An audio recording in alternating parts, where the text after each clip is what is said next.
పూర్వం కృతయుగంలో కశ్యప ప్రజాపతికి దితి అనే భార్య వలన హిరణ్యాక్షుడు హిరణ్యకశిపుడు అనే ఇద్దరు మహాబలశాలులైన రాక్షసులు జన్మించారు.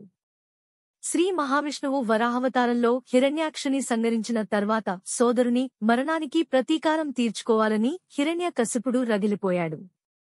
అతడు బ్రహ్మదేవుని గూర్చి ఘోరమైన తపస్సు చేయగా అతని తపస్సుకు మెచ్చిన బ్రహ్మ ప్రత్యక్షమై వరం కోరుకోమనగా హిరణ్యకశిపుడు, ఓ దేవా, నాకు మానవుల వలనగాని మృగముల వలనగాని పగలుగాని రాత్రిగాని ఇంట్లోగాని బయటగాని భూమిపైనగాని ఆకాశంలోగాని ఏ ఆయుధము చేతగాని మరణం లేకుండా వరం ప్రసాదించు అని కోరాడు. బ్రహ్మ తథాస్తు అని వరం ఇచ్చాడు. ఆ వరగర్వంతో హిరణ్యకశిపుడు ముల్లోకాలను జయించి దేవతలను ఋషులను మానవులను పీడించసాగాడు. విష్ణు పూజను నిషేధించాడు. విష్ణు భక్తులను చిత్తహింసలకు గురిచేశాడు. అతని దౌర్జన్యాలు మితిమీరిపోయాయి. ఇలాంటి సమయంలో హిరణ్యకశిపునికి ప్రహ్లాదుడు అనే కుమారుడు జన్మించాడు.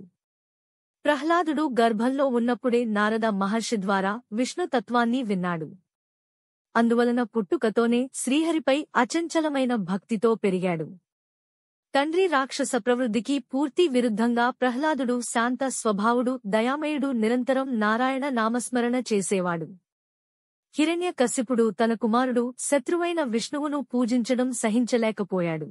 ప్రహ్లాదుడిని చండామార్కులు అనే రాక్షస గురువుల వద్దకు విద్యాభ్యాసానికి పంపాడు. కాని ప్రహ్లాదుడు గురువులు చెప్పే రాక్షస విద్యల కంటే తోటి విద్యార్థులకు విష్ణు భక్తిని బోధించడంలోనే ఎక్కువ ఆసక్తి చూపాడు. ఇది తెలుసుకున్న హిరణ్యకశిపుడు మరింత ఆగ్రహించాడు. ఒరే దుర్మార్గుడా, నాకు ఆ విష్ణువు ఎక్కడ ఉన్నాడో చూపించు అని ప్రహ్లాదుని గద్దించాడు. ప్రహ్లాదుడు నిర్భయంగా తండ్రి శ్రీహరి సర్వాంతర్యామి అణువణువునా నిండి ఉన్నాడు, ఈ సృష్టి మొత్తం ఆయనే అని సమాధానం ఇచ్చాడు. హిరణ్యకశిపుడు కోపంతో ఊగిపోతూ, ఈ స్తంభంలో ఉన్నాడా నీ విష్ణువు అని తన రాజసభలోని ఒక స్తంభని గద్దతో పగులగొట్టాడు. వెంటనే ఆ స్తంభం నుండి ప్రచండమైన గర్జనతో లోకాలన్నీ దద్దరిల్లే శ్రీ మహావిష్ణువు నరసింహ అవతారంలో ఆవిర్భవించాడు. ఆయన రూపం సగం మనిషి సగం సింహం, నిప్పులు కక్కే కళ్ళు, పదునైన కోరలు, వాడి అయిన గోళ్లు, విశాలమైన గోలతో భయంకరంగా ఉన్నాడు. ఆయన గర్జనకు దిక్కులు పెక్కెటిల్లాయి. నరసింహస్వామి హిరణ్యకశిపుని పట్టుకుని సభావారానికి లాగి తన తొడలపై పడుకోబెట్టి సంధ్యా సమయంలో తనవారి అయిన కూలతో అతని వక్షస్థలాన్ని చీల్చి సంహరించాడు. బ్రహ్మ ఇచ్చిన వరాలన్నీ చెల్లకుండా ధర్మాన్ని స్థాపించాడు. హిరణ్యకశిపుని సంహరించిన తర్వాత కూడా నరసింహస్వామి ఉగ్రరూపం చల్లారలేదు. దేవతలంతా భయపడిపోయారు. లక్ష్మీదేవి కూడా ఆయన దగ్గరకు వెళ్లడానికి జంకింది.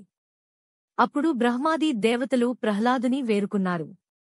బాలభక్తుడైన ప్రహ్లాదుడు నిర్భయంగా నరసింహస్వామి వద్దకు వెళ్లి అనేక విధాలుగా స్తుతించాడు. ప్రహ్లాదుని భక్తికి స్తుతులకు నరసింహస్వామి శాంతించాడు. తన ఉగ్రరూపాన్ని ఉపసంహరించి ప్రహ్లాదుని వాత్సల్యంతో దగ్గరకు తీసుకుని ఆశీర్వదించాడు.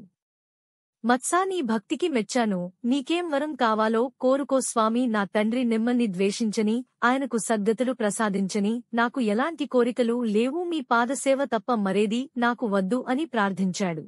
శ్రీహరి ప్రహ్లాదుని నిష్కామ భక్తికి పరమానంద వరితుడై అతనికి రాజ్యాన్ని ఇచ్చి చిరకాలం ధర్మబద్ధంగా పాలించమని అనుగ్రహించాడు. ఈ వీడియో మీకు నచ్చినట్లయితే లైక్ చేయండి, షేర్ చేయండి, మా ఛానల్ను సబ్స్క్రైబ్ చేయండి.